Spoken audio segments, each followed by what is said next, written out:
When a Lenovo ThinkCentre M80 Desktop shows nothing but a black screen, there are several ways to recover the system. We will walk through troubleshooting, repair techniques, recovery options, and command line fixes from start to finish.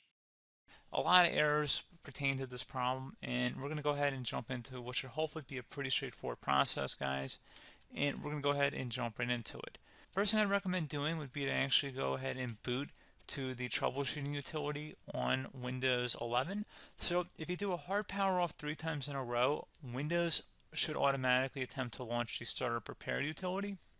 And if it doesn't find anything, it will give you the option to select advanced settings, in which case it will take you to a screen that looks like this. Now, if it does not take you to a screen that looks like this, or you're unable to get to that, you can also download the Windows 10 Media Creation Utility, or Windows 11. They probably will make a creation utility for Windows 11 at some point. And it doesn't really matter. You can actually run the Windows 10 utility on Windows 11 as far as I'm aware. And you should be able to run the troubleshooting utilities built in within it. So you just would go ahead and download it to an ISO file and then burn it to a DVD or USB. It'd have to be about 4 gigabytes or more. It couldn't be a small USB flash drive, and it couldn't be a CD. It'd have to be a DVD. And then you'd boot your computer from it. So depending on the computer manufacturer, you'd have to tap a different key on your keyboard in order to launch that menu, in order to select what boot drive you want to go off of. So it could be anything between the escape key, F2, F8, F12, for example. And those are the function keys on the top of your keyboard. So you may have to just do a little bit of trial and error. Shouldn't take you more than a couple minutes. Googling it would probably be best before you even begin. But anyway, we're ready to go ahead and jump right into it. So we're on the choose an option page. So these will look very similar whether you're booting from it directly within Windows itself, or if you're plugged in a USB flash drive with the media creation utility installed and you selected the recovery option.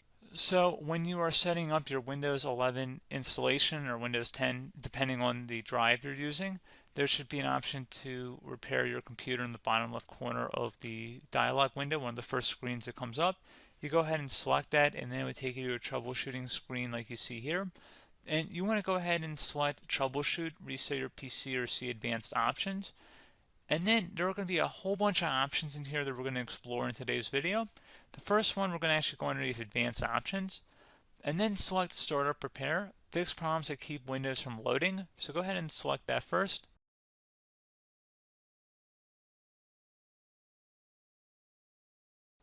Okay, so you can see it could not repair our PC.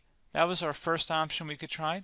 Something else, if we go back into advanced options here and then select troubleshoot, we're going to go underneath advanced options again. You can go ahead and actually access safe mode by selecting startup settings. And then if you select the restart button, you have the option on the screen select safe mode with networking, which will give you a key on the screen. It'll tell you which key to press to enter that. I believe it's the F7 key. It'll do that for you. I'm not going to go over that in today's tutorial because I don't really want to go into safe mode, but you're more than welcome to attempt that by going into here and then selecting restart. Again, it'll launch another screen. It'll say what key do you want to press, and it'll give you like 7 or 8 different options, and you want to select safe mode with networking. There's also an option for a command prompt too, but that's going to be something we're going to cover later in this video, and we don't even have to go through that in order to access it. So that's why I'm not going to really push for that, because unless you know exactly what's causing the problem, you probably don't need to go into safe mode. Unless you're trying to recover files, in which case then you definitely can go into safe mode, but we're trying to actually recover our computer here. So I hope that makes sense.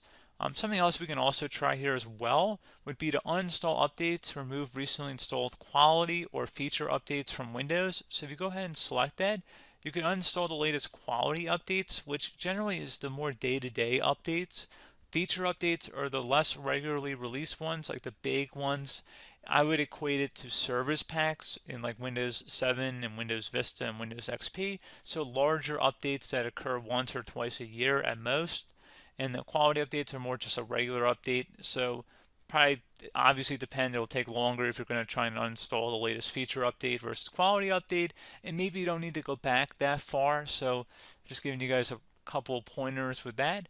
Something else you can also look at here, and we're going to jump into the command prompt in a little bit, but you can select System Restore, which will use a restore point recorded on your PC to restore Windows. And this is something I would highly recommend here, guys. So select Next. Assuming you have a restore point saved on your computer, you go ahead and select the most recently created one, and you'll select next, and then you'll select the drive. You shouldn't actually have to select the drive. You can scan for affected programs, but we're going to keep it all default here, and then we're going to select finish. So once started, system restore cannot be interrupted. Do you want to continue? I think we're going to select yes. I don't think we have anything better to do on our computer right now, so just give it a moment here to initialize. It will take a couple minutes to run, obviously depending on how large your hard drive is and how much is saved on the system restore point. So just give it a couple minutes here.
Okay, so you can see the system has been restored successfully.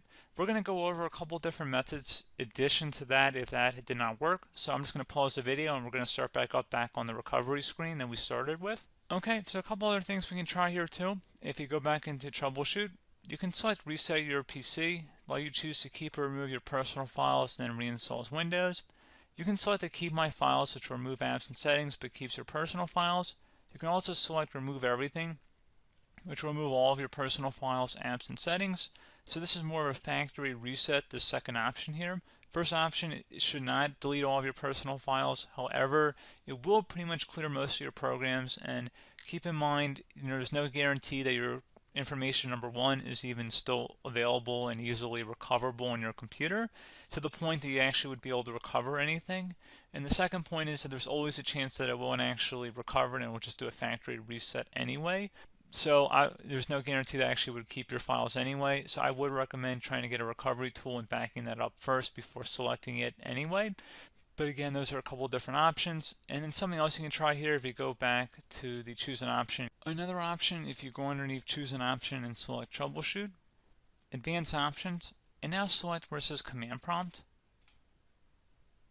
Okay, so the first thing we should do is type our main hard drive here. In most cases, it should be the C drive. So you just do a C colon and then hit enter on your keyboard.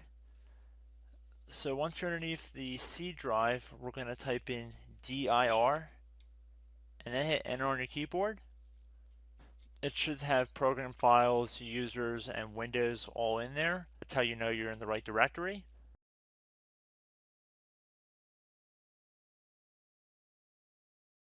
In some cases, it might be the D drive as well, so just keep that in mind.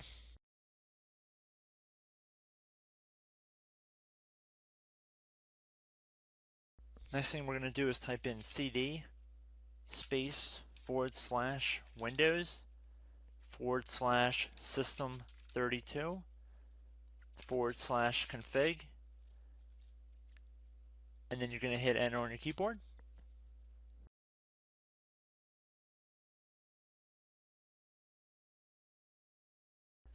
So now you're going to type md space backup. If you've seen other tutorials, it might also say to put down md backup. That's because the backup name is pretty common when you want to back something up. So you can name this whatever you want, doesn't have to be backup. So if you've already made a backup folder in the past, you could do backup 1, for example. So once you're done setting the name you want the backup to be called, hit enter on your keyboard again.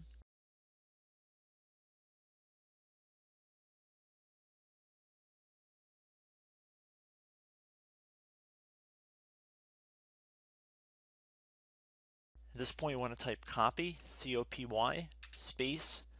Then you want to do the star symbol above the 8 key. Then do a period or a dot, whatever you want to call it. Then another star sign, and then another space, and then type backup, and then hit enter on your keyboard.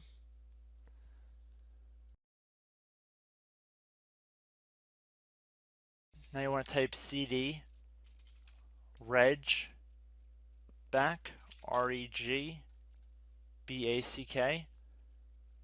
and then hit enter on your keyboard. So now that we are under the reg back, so now you want to type dir again, and then hit enter.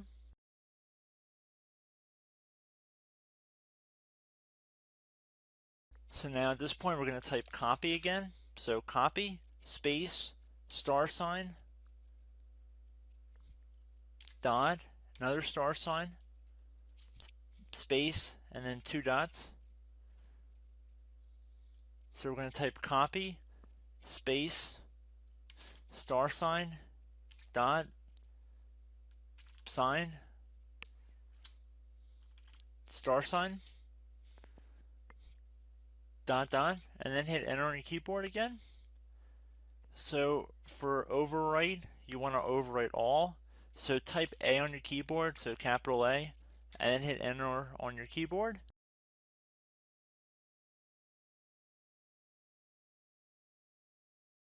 So at this point, you should be good to go. You can close out of the command prompt window, and if you accidentally continue to Windows 10, you should be all set.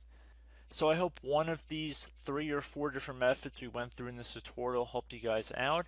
Again, I'm not sure if you guys heard me earlier, but try to go back into your safe mode if possible and uninstall any programs you know might be conflicting with the Windows startup if you can get into safe mode. So just keep that in mind. Something very simple like that could be blocking up everything. So again, I hope this tutorial helped you guys out, and I will catch you in the next tutorial. Goodbye.